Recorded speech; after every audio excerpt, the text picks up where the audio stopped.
नमस्कार दोस्तों। आजकल मैं देख रहा हूँ कि तेल और गैस का संकट आप लोग भी हार्मोज वगैरह ईरान अमेरिका इजराइल युद्ध से अब देखते देखते थक गए होंगे, तब आपको झेलने की बारी आ गई है। झेलने की बारी इसलिए मैं बता रहा हूँ आपको कि भारत सरकार बोली थी कि मेरे पास 60 दिन का तेल भंडारण भारत में है।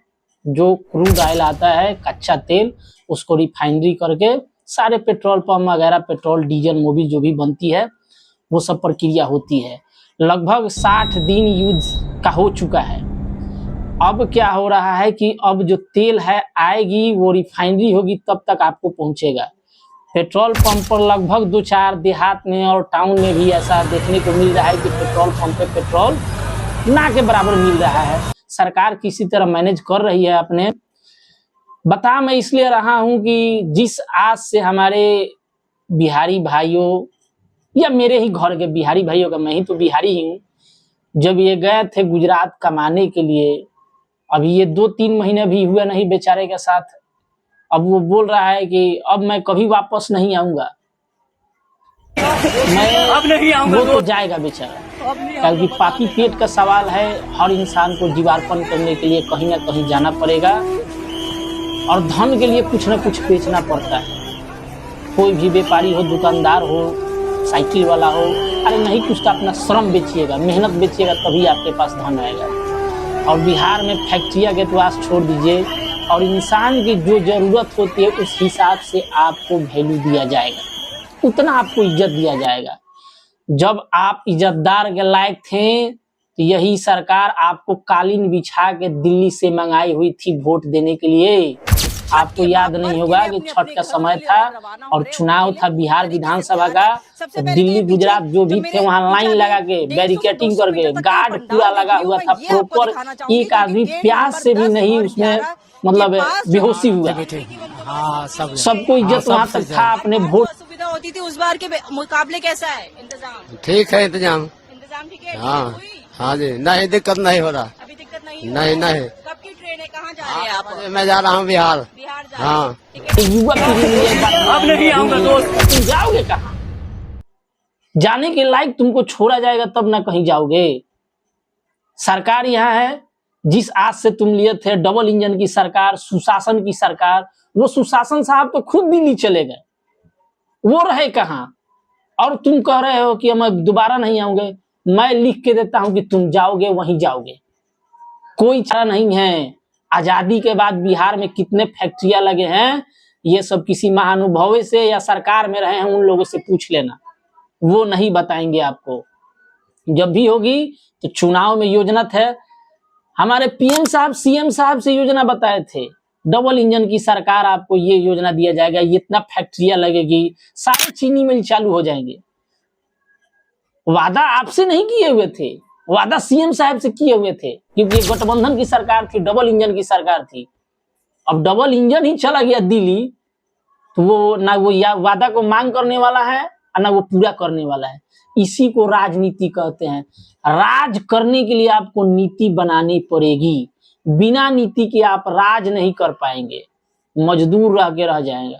वही मजदूर जो अभी गुजरात के सूरत में गया, देखिए वो हाल, ट्रेन में वैसा ही हाल है, वहां ऐसा ही हाल है। बिहार में किस लेवल का फैक्ट्री है, लाज लगना चाहिए। इतना बेचारा प्रशांत किशोर घूम घूम के कहते रह गया, सच करवा लगता है। कुमार जी आपसे जितना वो तो सही मायने में सुशासन की सरकार से सुशासन बाबू थे, लेकिन वो चले गए तो किसके जिम्मा आधारित पे छोड़ के गए हैं? यही ना हुआ, एक इंजीनियर के हाथ में उतना दिन से लगभग 25 साल से सरकार थी, आपने देखा वो क्या था। एक और सरकार थी जिसको आप लोग जंगल राज कहते थे, वो भी जान गए।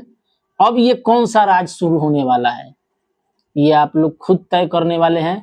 अब जनता की कोई भूमिका नहीं है, जनता के जहां तक भूमिका थी आपने और हमने मिलकर निभा दिया है। अब हम लोग बैठ के पूरे 5 साल ये तमाशा देखेंगे कि राजनीति का खेल होता क्या है, कैसे चलता है ये बिहार की सरकार, कि आखिर यहाँ के युवाओं कब तक पलायन करेंगे, कब तक बेरोजगारी रहेगी, कब तक कोई नेता आएगा हम लोग खटाखट डीबीटी के माध्यम से 10-10 हजार डालेगा, अपना अपना वोट दे देंगे। अब तो ये एक बार बिहार चुनाव में हुआ है, लगभग अब हर एक स्टेट में ये खेला होगा।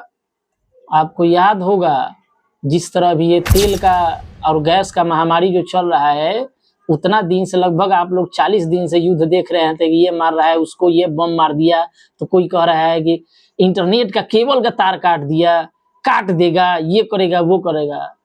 थोड़ा सा भी ज्यादा दूर जाने की जरूरत नहीं है। भूलने की आप लोग की बीमारी है, बहुत जल्दी भूल जाते हैं। लॉकडाउन में कोविड 19 इसलिए कहा जाता है कि कोविड जो आया था नवंबर में 2019 में आया था, प्रॉपर 20 तक लगभग पूरे वर्ल्ड में फैल गया था। भारत में उसी चपेट में हम लोग भी थे। फर्स्ट बार लॉकडाउन लगा हुआ था, कोरोना गया था, सब लोग घरों में रहना, घर से ही सब काम चल रहा था। लगभग लोग खुश थे कि मतलब 2-4 दिन रिलैक्स मूड में रह रहे हैं, परिवार के साथ रह रहे हैं। उसका खामियाजा हम लोगों को उतना नहीं भुगतना पड़ा। लेकिन जब दूसरा लॉकडाउन लगा, लोगों पे आफत आना शुरू हो गया। आपके पास तो बैंक में रखा हुआ पैसा खा लेंगे, जो 400 रुपया मजदूरी का दिहाड़ी का कमा रहा है उसका घर कैसे चलेगा। उस टाइम भी आप लोग देखे होंगे किसी के पैर में जूते नहीं है, सवारी पे कोई बैठा नहीं रहा है, मनुष्य मनुष्य से घृणा कर रहा है। आप में थोड़ा सा भी सोचने की क्षमता होगी तो कभी देख लीजिएगा कि एक पक्षी या कोई किसी भी अपने समुदाय का जानवर जब डेथ करता है रोड के किनारे या किसी भी हालात में, तो वो नजदीक जाके समझता है। लेकिन कोरोना बताया कोई किसी का नहीं होता है, मनुष्य मनुष्य से घृणा करने लगा था। उसमें किसी के कोई हेल्प नहीं करने वाला था, हालत खराब हो गया था। कहने का मेरा मतलब ये है कि बाढ़ जब आता है तब तक पानी अच्छा लगता है, घर में ढुक गया, जब निकल के जाता है तो वही गंदगी से बदबू होगा, बीमारी होगा, आफत आएगी, तब आपको समस्या झेलना पड़ेगा।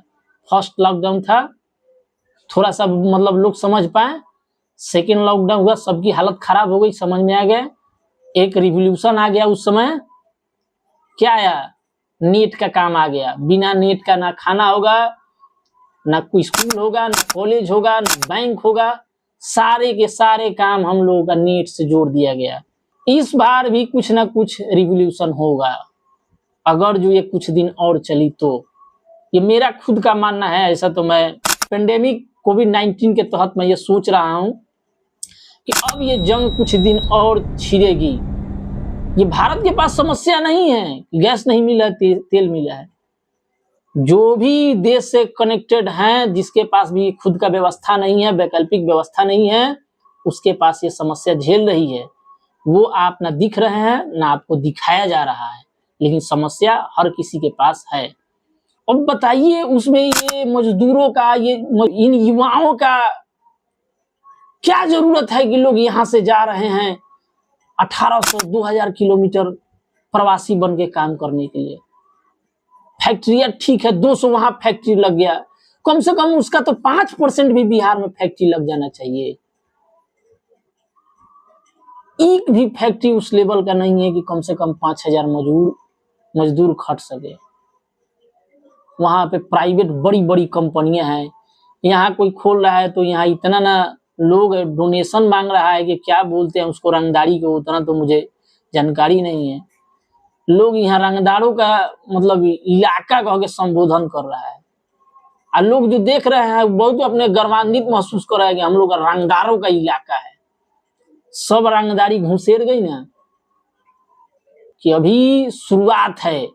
जिस तरह कोरोना के टाइम में शुरुआती देखे थे, लंबा खींचा हुआ था, अब वो देखने को समय आ गया है। देखिए अभी तो गुजरात से है, दिल्ली है, हरियाणा है, पंजाब है, ये सब से आना शुरू हो जाएंगे धीरे धीरे। इसके बाद अब क्या होगा, अब क्या नहीं।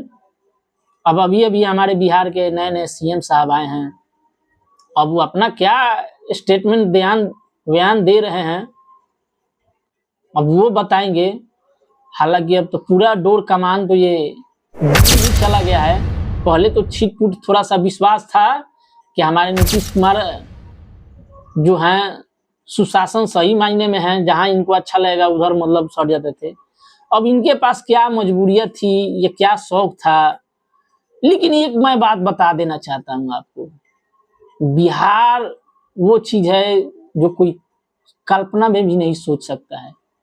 नीतीश कुमार जी ये साबित किए हैं कि जनता का सेवा जरूरी नहीं है कि राजा बन के ही सेवा किया जाए।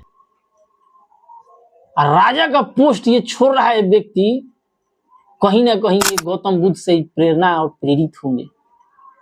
कोई है मामूली सा एक गांव में देखिएगा वार्ड बन जा रहा है, वार्ड पार्षद बन जा रहा है, तो इतना अपना आप को प्रेजेंट करता है कि लोग सोचता है कि अरे यार ये क्या कर दिए इसके साथ। सीएम समझ रहे हैं, सीएम छोड़ के वो राज्यसभा गए। क्यों गए, किस लिए गए? अब उनकी अपनी सोच थे। जो न्यूज आ रही है कि मतलब उनको एक ऊपरी जाना है तो वो गए हुए हैं। इतना दिन से रहे बेचारे, इतना कुछ काम किए, फिर भी ये छोड़ दिए। किस लिए छोड़े? कहीं ना कहीं ये होगा कि दिल्ली से कमान है, आप दिल्ली आ जाइए, हम आपको देंगे। कुछ ऐसा पैकेज था जो नहीं मिल रहा था। कहीं ना कहीं ये भी हो सकता है कि सरकार, एनडीए की सरकार जो तय की हो कि आप आ जाइए दिल्ली, हम वहां पे फैक्ट्री लगा देंगे।